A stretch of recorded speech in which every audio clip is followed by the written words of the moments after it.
Supreme court ने अपने आदेश में निश्चित तौर पे बिहार के माननीय मुख्यमंत्री जी को ऐसा नहीं है कि उनको खारिज कर दिया। भाजपा के समर्थन से चल रही है।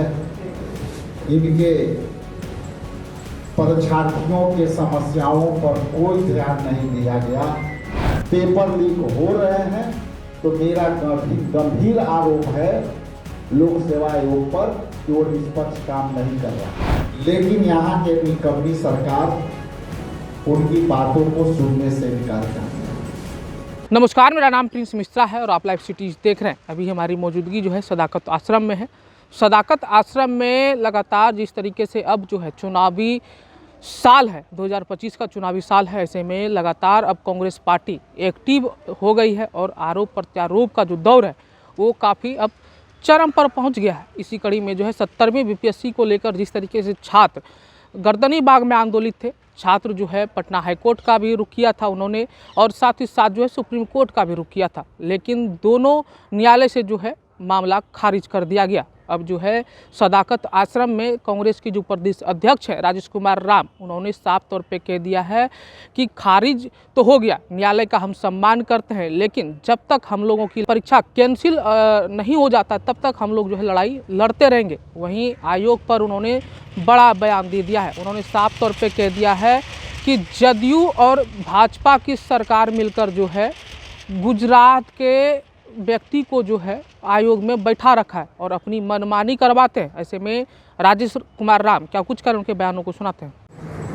आज के इस महत्वपूर्ण वार्ता बीपीएससी के 70वीं प्रारंभिक परीक्षा में व्यापक स्तर पर हुई गड़बड़ियों के लिए जो लगातार छात्रों का मांग परीक्षा को रद्द करने के लिए हो रही थी, जैसा कि आप चीर परिचित होंगे कि लगातार पटना के अंदर परीक्षार्थी जो है मांग कर रहे थे कि यह परीक्षा को या तो पूर्ण रूप से रद्द किया जाए या सभी अभ्यर्थियों के लिए समान रूप से पुनः परीक्षा आयोजित की जाए। और इसी संदर्भ के लेकर के छात्रों ने अपने मांग को लेकर पूरा पटना के अंदर सरकार के ध्यान आकर्षित कराना चाहा, लेकिन यहाँ के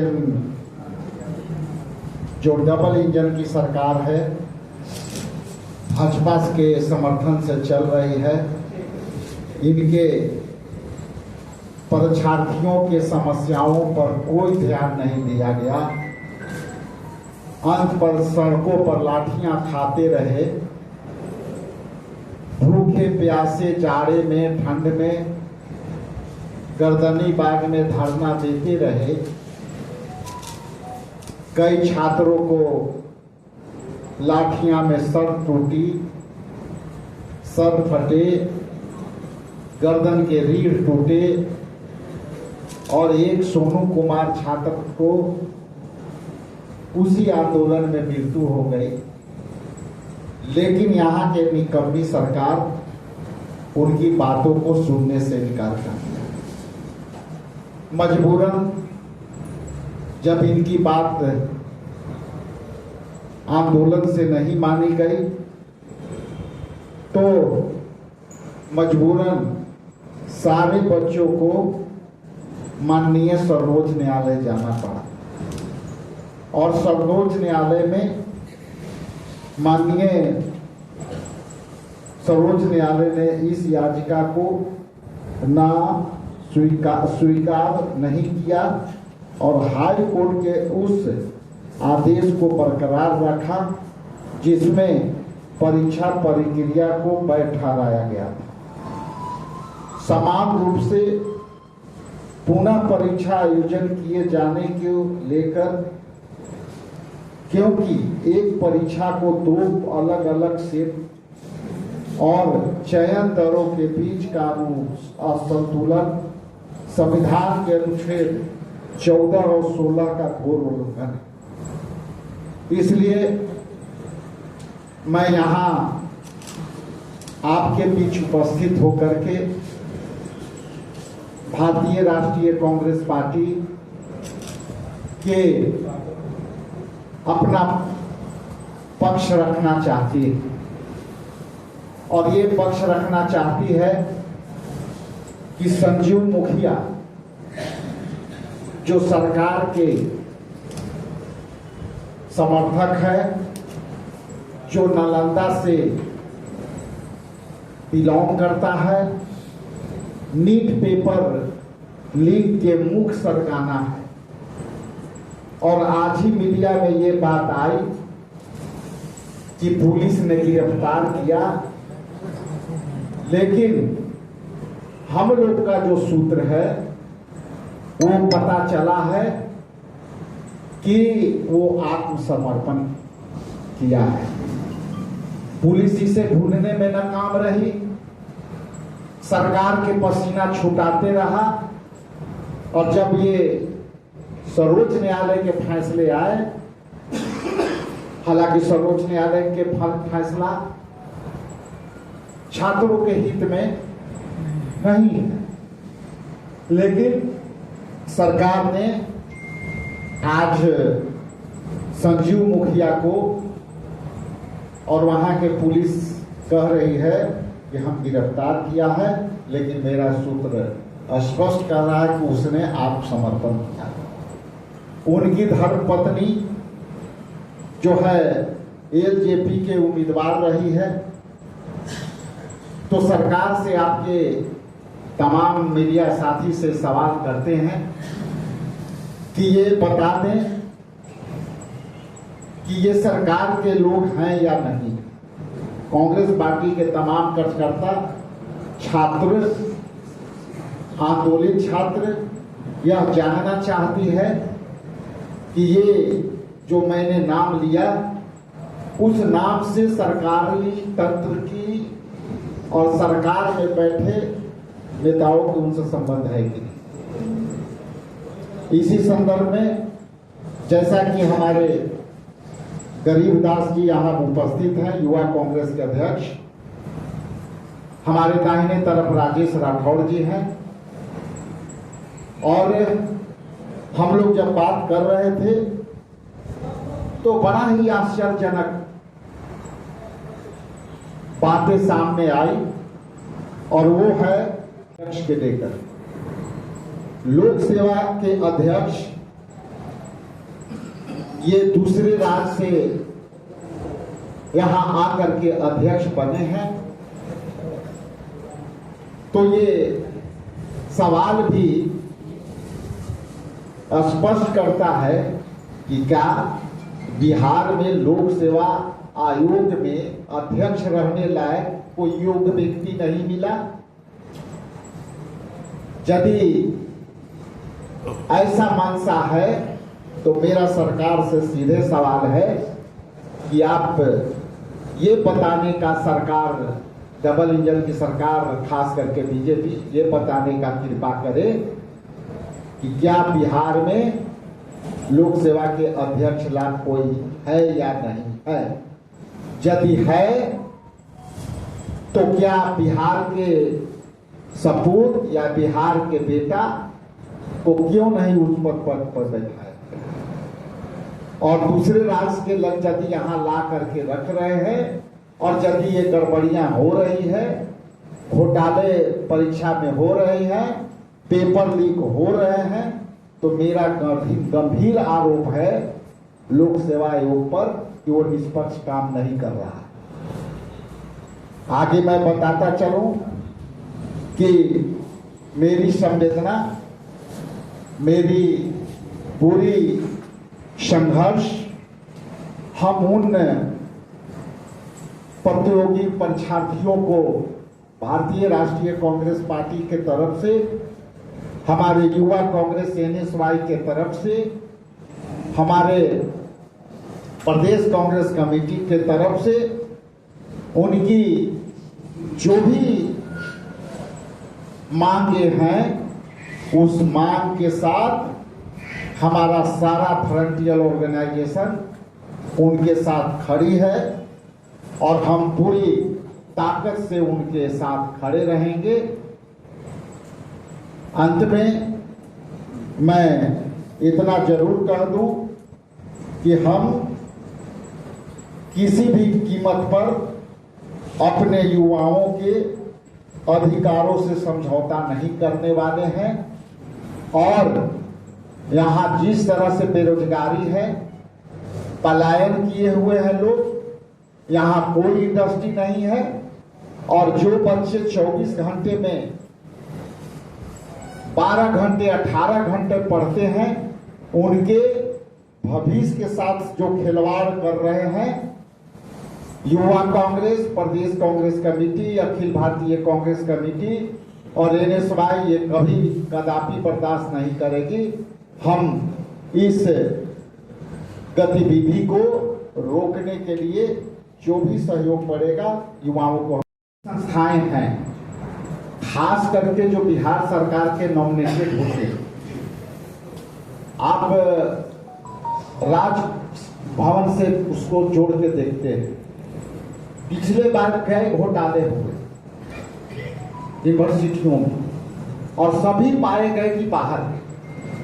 आप जिस विश्वविद्यालय के नाम लिए, इसके पहले थेसिस लिखने के नाम पर एक दलित बच्चा को, जो है पसमान जाति के बच्चा था, हमारे पास आया था, विधानसभा में मामले भी हुए और उस बच्चे के थेसिस के लिखने के नाम पर उससे अनलगर कामें कराना चाहता था।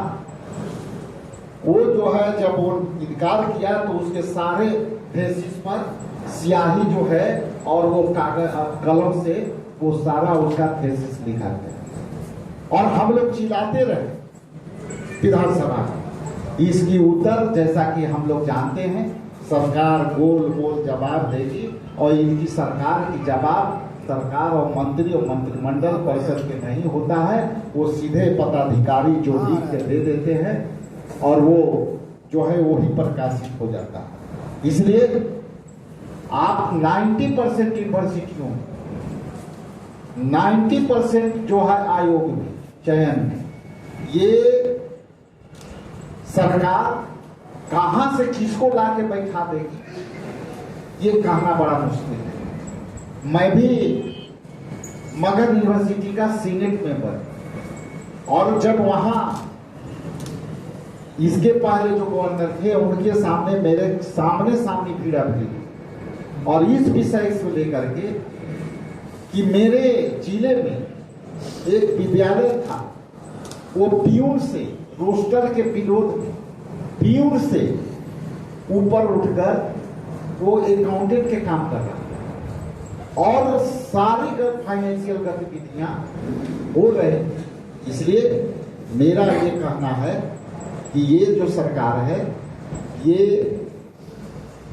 तीसरी नीति से चल रही और तीसरी नीति से चलने में सारी गड़बड़ियां होगी। इसलिए आज यहाँ पे मैं आगाह कर देता हूं कि ये सारे मुद्दे पर बिहार प्रदेश कांग्रेस कमेटी आगे काम करेगी। निश्चित तौर पर निरंकुश शासन से आपको भी मुक्ति मिलेगी। एक विशेष प्रेस वार्ता आज का इसलिए है कि विशेष प्रेस वार्ता बिहार के नौजवानों के लिए, बिहार के छात्रों के लिए है, बिहार के भविष्य के लिए है। इस पे आपसे बात करेंगे हमारे आदरणीय अध्यक्ष श्री राजेश राम जी। मंच पे हैं युवा कांग्रेस के अध्यक्ष शिव प्रकाश गरीबदास। गरीबदास इनका नाम है, लेकिन छात्रों और नौजवानों के लिए लड़ने में ये अमीर है। डंडा खाते रहते हैं, लड़ते रहते हैं, मसाल जलाते रहते हैं, पता ना सरकार कब इनके सुनो। हमारे साथ मंच पे सोशल मीडिया के बिहार के चेयरमैन सौरभ सिन्हा जी हैं, सेवा दल के अध्यक्ष संजय यादव जी हैं।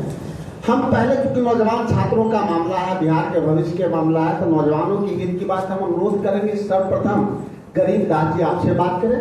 फिर आदरणीय प्रदेश अध्यक्ष जी आपसे बात करेंगे। आदरणीय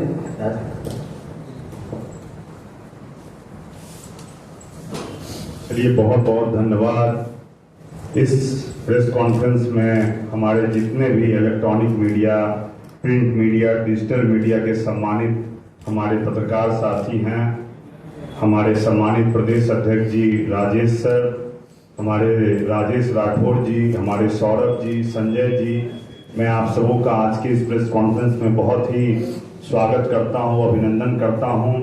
आप सब देखे होंगे कि परसों जिस ढंग से सुप्रीम कोर्ट का एक आदेश आया है और उन्होंने जो लाखों, जो आप देखे होइएगा बीपीएससी का जो बिहार में परीक्षा हुआ था, 17वीं परीक्षा, उसमें जो पेपर लीक का मामला था, उस पेपर लीक के मामले को निश्चित तौर पे बिहार में कांग्रेस पार्टी और इंडिया अलायंस के तमाम साथी ने बहुत ही जोरदार ढंग से सड़क से लेकर के संसद तक प्रदर्शन किया और लगातार बिहार के छात्र रोड पे रोते रहे, बिलखते रहे और उन्हें देखने और सुनने वाला कोई नहीं था।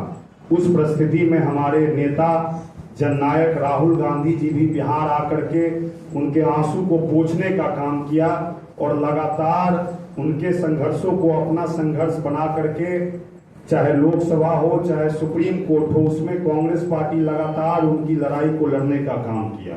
तो निश्चित तौर पे छात्रों का मांग था कि इस परीक्षा को पूरी तरह से रद्द किया जाए, नहीं तो जो उस दिन परीक्षा वाले दिन और उसके बाद 2 परीक्षा ली गई थी, उसे पुनः एक परीक्षा ली जाए, क्योंकि आप सब जानते हैं कि संविधान के अनुच्छेद 14 और 16 का ये उल्लंघन है कि आप एक ही परीक्षा में 2 प्रश्न पत्र नहीं रख सकते हैं। तो निश्चित तौर पे हम लोग तो कांग्रेस पार्टी के लोग सुप्रीम कोर्ट और न्यायिक भरोसा पे भरोसा रखने वाले लोग हैं। हम लोग जो हमारी मांग को उन्होंने खारिज किया है उसका तो मैं उसकी लड़ाई को यहाँ ही बंद नहीं करूंगा। कांग्रेस पार्टी इनकी लड़ाई को आने वाले समय में सड़क से लेके सदन तक लड़ती रहेगी, क्योंकि ये लड़ाई रुकने वाली नहीं है। और सुप्रीम कोर्ट ने अपने आदेश में निश्चित तौर पे बिहार के माननीय मुख्यमंत्री जी को ऐसा नहीं है कि उनको खारिज कर दिया है और ऐसा कुछ नहीं है कि वो दोषी नहीं है। निश्चित तौर पे एक छात्र होने के नाते और युवा होने के नाते पिछले महीने भी जब हम लोग पलायन रोको नौकरी दो यात्रा में चल रहे थे तो हजारों के तादाद में बीपीएससी के छात्र हमारे साथ चल रहे थे। हमारे इस आंदोलन में लगातार वो भी संघर्ष कर रहे थे। तो निश्चित तौर पे ये लगातार जो बिहार को मध्य प्रदेश के व्यापक घोटाले के तरह यह घोटाला है, निश्चित तौर पे इसकी जितनी निंदा की जा सके वह कम है। और इसमें हम लोग आने वाले समय में जो भी न्यायिक प्रक्रिया होगी उस न्यायिक प्रक्रिया को पूरा करके और हम लोग इस लड़ाई को लड़ते रहेंगे। और ये लड़ाई यहीं खत्म होने वाली नहीं है, क्योंकि हम सभी जानते हैं कि आज बीपीएससी के जो चेयरमैन हैं उनका चेयरमैन साहब का घर कहाँ है, तो चेयरमैन साहब का घर आप सब भी जान जाइए, उनका घर गुजरात है। और कहीं ना कहीं इन सारे चीजों का तार गुजरात से और डबल इंजन सरकार से जुड़ी हुई। और गुजरात घर होने के बावजूद भी निश्चित तौर पे सुप्रीम कोर्ट ने अपने बयान में कहा है, उनकी जो यहाँ पर नियुक्ति हुई है कहीं ना कहीं ये जांच का विषय है, क्योंकि जब वो गुजरात में थे उन पे आज भी बहुत सारे घोटाले का उन पे कार्रवाई चल रही है और उसका रिजल्ट आना बाकी है। तो निश्चित तौर पे मैं आप सबों से अपील करूंगा कि आने वाले समय में कांग्रेस पार्टी इस लड़ाई में निश्चित तौर पे छात्रों के साथ हम लोग जैसे पहले खड़े थे, इस लड़ाई में हम लोग उनके साथ हैं और ये लड़ाई जारी रहेगी। और हम लोग उनकी लड़ाई को न्यायिक तरीके से भी और सड़क से लेके सदन तक और मीडिया से लेके जन जन तक उनकी लड़ाई को हम लोग लड़ते रहेंगे। आप सबों का बहुत बहुत धन्यवाद। तो आपने राजेश कुमार राम को सुना, उनका साफ तौर पे कहना है कि गुजरात के व्यक्ति को जो है यहाँ पर आयोग में बिठा दिया गया है और अपने मनमानी तरीके से जो है कार्य को करते हैं। लेकिन बीपीएससी परीक्षा 17वीं बीपीएससी परीक्षा जो हुई थी, जब तक उसे कैंसिल नहीं कर दिया जाता तब तक हम लोग जो है लड़ाई लड़ते रहेंगे। और जो अभी न्यायालय का फैसला आया है उसे हमें मान्य है और उनका हम सम्मान करते हैं न्यायालय का। लेकिन हमारी लड़ाई जारी है। जब तक बीपीएससी 70वीं बीपीएससी की एग्ज़ाम को जो हम लोग रद्द नहीं करा देते। हम आपको बताते चले, चुनावी साल है, चुनावी साल में आरोप प्रत्यारोप का जो दौर है वो काफ़ी चरम पर है। ऐसे में अब जो है कांग्रेस जो है लगातार 70वीं बीपीएससी को लेकर आवाज़ बुलंद करने में लगी है। ऐसे में आप लोगों को क्या लग रहा है कमेंट बॉक्स में जरूर बताइएगा। बने रहिएगा लाइव सिटीज़ पर। तब तक के लिए धन्यवाद।